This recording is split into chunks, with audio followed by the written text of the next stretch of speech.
Saudara penyidik Kejaksaan Agung menetapkan 2 tersangka baru dalam kasus dugaan korupsi tata kelola minyak mentah dan produk kilang PT Pertamina. Dalam kasus ini, penyidik menyita uang tunai sebanyak 883 juta rupiah dan 1.500 dolar Amerika Serikat. Video ini kami buat sebagai bentuk kepedulian terhadap masalah yang terus terjadi di negara kita, yaitu korupsi. Kami, generasi muda, ingin menyampaikan gagasan dan suara kami. Dalam beberapa tahun terakhir, korupsi makin merajalela. Tahun ini saja, kasus korupsi di Pertamina membuat negara rugi hingga 193 triliun. Jumlah yang seharusnya bisa membangun ribuan sekolah dan rumah sakit. Tahun lalu, bantuan sosial dikorupsi di saat rakyat sedang kesulitan menghadapi pandemi. Dan hampir setiap bulan, kita dengar berita pejabat ditangkap KPK karena suap dan gratifikasi. Sementara itu, rakyat harus antri berjam-jam demi BBM. Jalanan di desa rusak tak tersentuh pembangunan. Harga kebutuhan pokok naik, tapi penghasilan tak bertambah. Dan yang lebih menyakitkan adalah uang negara yang seharusnya untuk kesejahteraan malah lenyap karena kerakusan segelintir orang. Korupsi jelas-jelas bertentangan dengan Pancasila. Sila kedua, kemanusiaan. Rakyat susah, tapi pejabat menikmati uang haram.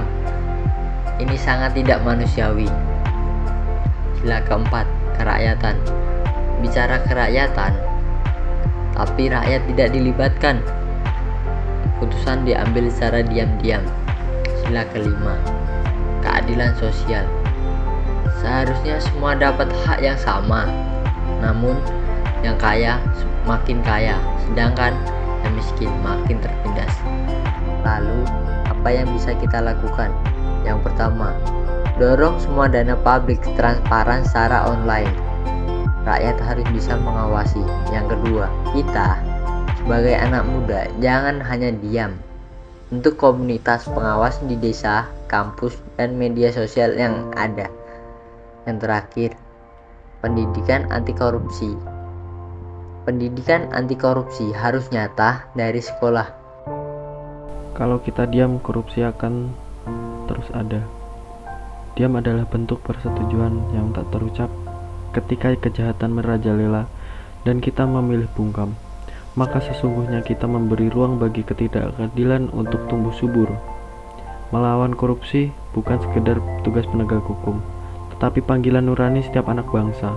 Mari bersuara, mari bergerak, karena perubahan dimulai dari keberanian kita menyuarakan yang benar. Dengan nilai-nilai Pancasila, mari kita jaga keadilan dan kemanusiaan untuk semua.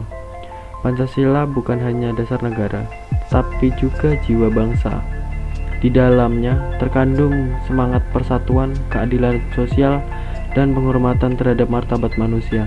Dalam menghadapi korupsi, kita harus kembali ke nilai-nilai luhur dengan menjunjung tinggi keadilan dan kemanusiaan. Kita memastikan tidak ada lagi yang dikorbankan demi ambisi pribadi segelintir orang. Negeri ini bukan milik para koruptor, negeri ini milik kita. Indonesia lahir dari perjuangan, bukan dari pengkhianatan. Setiap jangkal tanah dibayar dengan keringat dan darah para pahlawan. Maka jangan biarkan para koruptor mencuri masa depan anak cucu kita. Negeri ini milik rakyat, milik para petani, nelayan, guru, buruh, dan generasi muda. Saat kita bersatu, tidak ada kekuatan yang dapat mengalahkan tekad untuk menjaga negeri ini tetap bersih dan bermartabat.